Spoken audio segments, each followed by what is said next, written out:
जय मसीह की। स्वागत है आप सभी का इस वीडियो में। दोस्तों, आज इस वीडियो में मैं ऐसे एक व्यक्ति से मिलाने जा रहा हूं जो पास्टर हैं लेकिन जन्म के अंधे हैं। वो अपनी आंखों से देख नहीं सकते, उनकी आंखों में पुतली नहीं है। लेकिन इनके विषय में आश्चर्यजनक जो बात है, ये तीन कलीसिया का संचालन कर रहे हैं। पूरे दिन में इनके पास 100 से अधिक कॉल आते हैं प्रार्थना करवाने के लिए, और इनके पास बहुत दूर दूर से फोन आता है प्रार्थना कराने के लिए। फोन के द्वारा भी सेवकाई करते हैं और तीन कलीसिया का संचालन कर रहे हैं। और इनके बारे में आश्चर्यजनक बात यह है कि ये अपनी दाढ़ी को अपने हाथों से सेव कर लेते हैं, अपने बाल को भी अपने हाथों से सेट कर लेते हैं, बना लेते हैं। और यदि इनको किसी भी सामान की कोई ज़रूरत होती है, खुद मार्केट चले जाते हैं और वहाँ से वो सामान खरीद के लाते हैं। तो इनके जीवन में बहुत बड़ी अद्भुत गवाही है। तो आइए इनके मुख से ही हम जानेंगे ये कैसे प्रभु यीशु मसीह में आए। जब प्रभु यीशु को नहीं जानते थे ये कैसे थे, और कैसे प्रभु में आए, किस तरीके से प्रभु ने इनका जीवन बदला, कैसे इनके जीवन में सेवकाई का ख्याल आया और किस रीति से अभी ये सेवकाई कर रहे हैं।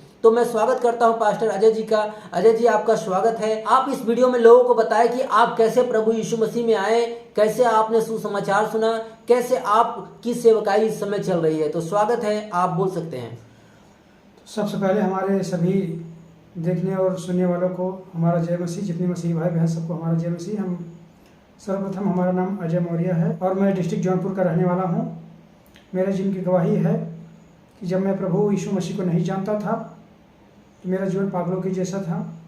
वही अंधकार में डूबे हुए थे, तमाम प्रकार के नाना प्रकार के अंधकार में हम भटक रहे थे। उसके बाद जब हम यीशु मसीह को पाया तो हमारा जीवन बदल गया, और कुछ इस रीति से बदला कि हमने प्रभु यीशु मसीह को पाया कैसे। हम अपने बचपन से ही हम ये देखते थे कि हमारे घर के सभी लोग परेशानी में थे, तमाम प्रकार के नाना प्रकार के दुष्ट आत्माओं में ग्रसित थे। कहीं इधर उधर लोग भटकते थे, कहीं उस ओझा के पास, कहीं उस बाबा के पास, तमाम प्रकार की जगह लोग भटकते थे। तो हमारे घर परिवार में शांति नहीं थी, तमाम प्रकार की जगह पर लोग भटकते थे, दुष्ट आत्माओं से ग्रसित थे समस्त परिवार, खाने को भी नहीं अटता था। उसके बाद ऐसे ही तैसे चलता रहा, भटकते भटकते बचपन से लेकर के आज सन 2010 में हमने प्रभु यीशु मसीह को पाया और हमारे पूरे परिवार का जीवन और हमारा जीवन बदला।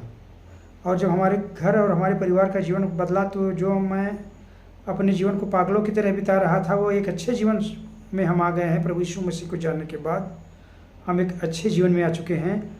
आज हमारी स्थिति यह है, हम जो चाहते हैं वो हमारे लिए होता है, जो हम चाहते हैं वो कर लेते हैं।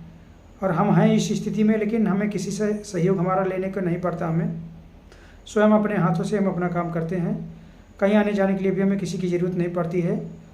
परमेश्वर का धन्यवाद हो कि प्रभु हम जहाँ चाहते हैं वहाँ हमें ले जाता है, जहाँ से फिर आना चाहते फिर ले आता है। जो हमारी आवश्यकताएं है वो प्रभु पूरा करता है। तो पास्टर जी, मैं आपसे ये जानना चाहता हूँ कि आप तीन कलीसिया का संचालन किस रीति से कर रहे हैं इस समय। तीन कलीसियाओं का संचालन हम इस रीति से कर रहे हैं। और जैसे हमारे पास एक ड्राइवर भी हैं जिनका नाम कृष्णा है, वो हमको ले जाते हैं, और जहाँ हमारा पहुँच नहीं हो पाता है, जहाँ पर वो फ्री नहीं हो पाते, वहाँ पर हम फोन से तीन कलीसियाओं का संचालन कर लेते हैं। आप जो रविवार की कलीसिया चलाते हैं तो कितने लोग आते हैं आपकी कलीसिया में? हमारे कलीसिया में कम से कम 70 से 100 लोग तो आ रहे हैं, और परमेश्वर धीरे धीरे बढ़ाएगा, मुझे उम्मीद है। अभी 70 से 100 लोग आ जा रहे हैं। एक ही हफ्ते में सब लोग नहीं इकट्ठा हो पाते हैं, कोई किसी हफ्ते आता है तो कोई किसी हफ्ते, कभी कभी 100 के 100 लोग भी इकट्ठा हो जाते हैं हमारी प्रार्थना में। तो एक चीज़ और आपसे हम जानना चाहते हैं, आपकी कलीसिया में कितने लोगों ने बपतिस्मा लिया है?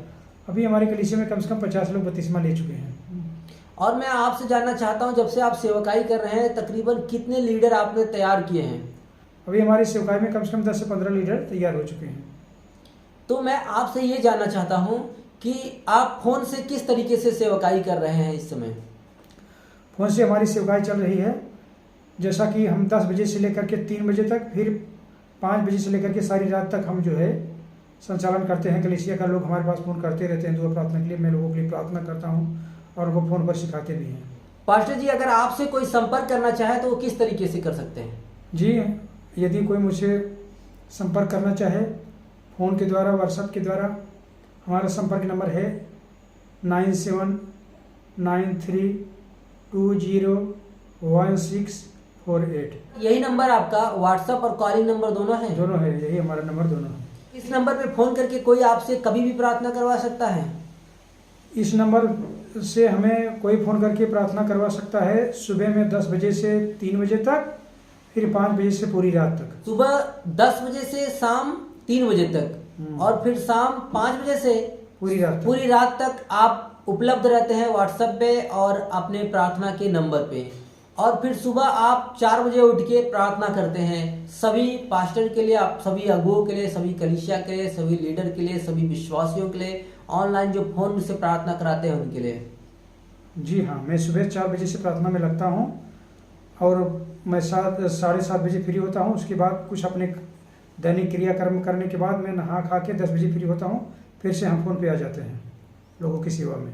तो आपके बारे में मैंने ये सुना है कि आप बचपन से लेके प्रभु यीशु मसीह को पाने के पहले तक बहुत बड़े पुजारी थे और पूजा पाठ में लिप्त रहते थे। आप सुबह 4 बजे उठ के स्नान करते थे, आपके पास शंख होती थी और आप एक पेड़ के पास जाके शंख को बजाते थे और आपकी शंख की आवाज़ सुन के लोग अपनी नींद तोड़ते थे, यानी सुबह सो के उठते थे, उनको पता चलता था कि सुबह हो गया था। आप किस तरीके से यीशु मसीह में आने के पहले धार्मिक थे? यीशु मसीह के पाने के पहले मैं इस रीति से धार्मिक था जैसे हमारे पूर्वज करते आए वैसे हम भी करते थे। और हमारे पास एक शंख था, मैं जब उस शंख को बजाता था तो शंख को सुन करके हमारे गांव के लोग जग जाते थे और कहते थे कि बाबा जी नहा लिए हैं, बाबा जी का पूजा पाठ हो गया है। अब सब लोग हमारे शंख की आवाज़ सुन करके अपने अपने काम पर लग जाते थे, हमसे प्रेरणा लेकर के। उस समय मैंने आपके बारे में ये सुना है बचपन में जब आप नहाते थे, जहाँ पे नहाते थे नल से जो वो पेड़ होता था जहाँ पे आप जल चढ़ाते थे और शंख बजाते थे, वो तकरीबन 500 मीटर की दूरी पे था और आप जिस नल के पास नहाते थे वहां से नहा के उस पेड़ तक जहाँ पे आप जल चढ़ाते थे अकेले जाते थे और वहां पे आप जल चढ़ाते थे। इसमें क्या सच्चाई है? जी हाँ, मैं यहाँ से नहा करके लोटे में जल को भरता था, उसके बाद ले करके टटोलते टटोलते पहुँच जाता था उस 500 मीटर की दूरी पर जो पीपल का पेड़ था वहाँ पर, और वहाँ पर मैं जल चढ़ा करके फिर वहाँ से वापस चला आता था। डेली का मेरा यही नियम था। अच्छा, बहुत दूर तक आपके शंख की आवाज़ जाती थी, अन्य अन्य गांव के लोग भी आपसे कहा करते थे कि बाबा जी का शंख बज गया है, अब सुबह हो गई है, अब हमें उठना चाहिए। हाँ, डेली वही लोग कहते थे और हमसे प्रेरणा लेकर के लोग जब मेरी शंख की आवाज़ सुनते थे तो अपने अपने कामों में लग जाते थे। मैंने आपके बारे में ये सुना है जब आप प्रभु यीशु मसीह को नहीं जानते थे तो लोग आपके पास नजर झरवाने के लिए आते थे। जब मैं यीशु मसीह को नहीं जानता था तो मैं भी झाड़ फूँक किया करता था और आते थे लोग और उनको झाड़ फूँक करके राखी को दे देता था और लेकर के लोग चले जाते थे। और अब जब हम यीशु मसीह को जान गए हैं तो लोग आते हैं, कहते हैं कि नज़र झाड़ दो, तो मैं प्रार्थना कर देता हूँ यीशु मसीह के नाम से लोगों को। अच्छा, मैं ये जानना चाहता हूँ आपके पास दिन भर में कितने कॉल आते हैं प्रार्थना के लिए? दिन में कम से कम 100 कॉल तो आ ही जाते हैं। अच्छा, रात में भी कॉल आता है आपके पास प्रार्थना के लिए? रात में भी हम सोए रहते हैं तो भी कॉल आता है, तो मैं उठा करके लोगों के लिए मैं प्रार्थना करता हूँ। मेरी सेवा 24 घंटे चलती है।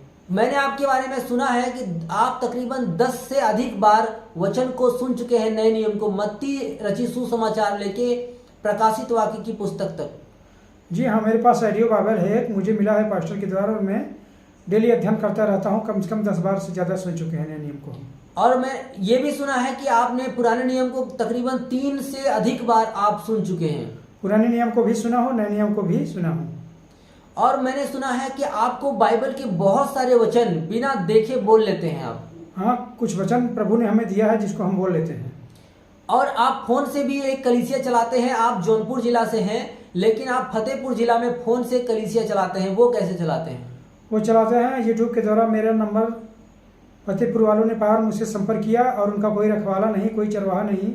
पहले लोग कलीसिया में जाते थे तो कोरोना काल में या सताव के कारण कहें कि बंद हो गया, अब वहाँ वो लोग नहीं जा पाते हैं, तो वो लोग हमारे ही संपर्क में रहते हैं। अब मुझे भी परमेश्वर ने उनका रखवाला बना और मैं ही उनका संचालन करता हूँ। वो किस तरीके से आप फोन से प्रार्थना चलाते हैं? अभी तो 7:30 बजे तक चलाते थे, तो अभी मैं टाइम चेंज कर दिया हूँ ठंडी में। अब 6:30 बजे से लोग फ़ोन करते हैं और मैं प्रार्थना चलाता हूँ। ठंड के कारण लोगों को परेशानियाँ हो रही हैं, अब ठंड आने वाली है तो इसलिए मैंने समय को चेंज किया और प्रार्थना चलाते हैं फ़ोन को शाम से। तो पास्टर जी का मैं बहुत बहुत धन्यवाद करता हूँ कि पास्टर जी इतने हौसले के साथ, उत्साह के साथ, आंख नहीं होते हुए भी 3 कलीसिया का संचालन कर रहे हैं। और ये अब तक 100 से अधिक कलीसिया में इनके लोग आते हैं और जो फोन से कलीसिया का संचालन करते हैं वो अलग है, और जो तकरीबन 100 से अधिक लोग इनके पास फोन करके प्रार्थना करवाते हैं। और मैं आपको बताना चाहता हूँ अब पास्टर जी यूट्यूब के माध्यम से भी प्रभु यीशु मसीह की सेवकाई करना शुरू कर रहे हैं। तो आप सभी दर्शक लोग सहयोग करिए, ये इनका चैनल होगा, आप इस चैनल को सब्सक्राइब कर लें और इस वीडियो को लाइक करें और वीडियो को शेयर करें। आगामी दिनों में हम इसी चैनल के माध्यम से पास्टर जी की कलीसिया को दिखाएंगे, इनके घर को दिखाएंगे, किस तरीके से अपने कार्य को करते हैं उसको हम आपको दिखाएंगे और किस तरीके से पास्टर जी की सेवकाई चल रही है, इन सारी चीज़ों के बारे में मैं आपको बताऊंगा। तो फिर मिलेंगे हम अगले वीडियो में, तब तक के लिए जय मसीह की। प्रभु आपको ढेर सारी आशीष दे।